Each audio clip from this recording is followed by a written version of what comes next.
nahulog. Nihati ko na lang kasi nabaak siya. Yay!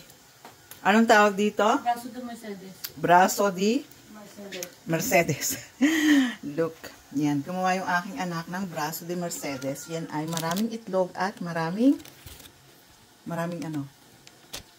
Itlog at sugar. So, mataas siya sa sugar. Pupunta kami sa party para sa Mother's Day. Yan, binibilang niya yung kanyang ano. So, ito yung aming dadalhin. 16. 32. 16 plus 16, 32.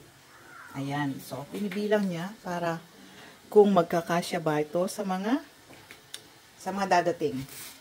Lagyan mo anak ng base. Wag mo muna siyang takpan. Ilalagay ko nga sa rep eh. Oo nga. So, wag mo muna siyang takpan. Itulungan mo nga po ako. Ano lang? Saan ko ilalagay? Dito ko sana ilalagay. Ayan, ilalagay natin siya sa ref para yung buhok niya ay sumasama din. Tanggalin mo yung ibang laman ng ref. Ayan. Malagkit me.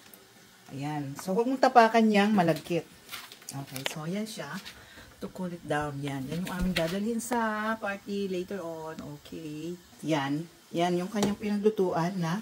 So, yan. Yan ang aming mga kalat. Pinaglutuan niya. Actually, tapos na siya. Sayang nga lang, hindi ko na ipakita kung paano yung proseso ng pagkakagawa niya ng braso de Mercedes dahil may ginagawa din ako kanina. Medyo busy din ako. So, hindi ko nakita kung paano niya yun ginawa. So, nakita nyo na lang is yung gawa na. Yan. Yun ang aming dadalhin para sa pupuntahan naming okasyon later on. Okay guys, thank you for watching and see you next time. Bye and be safe.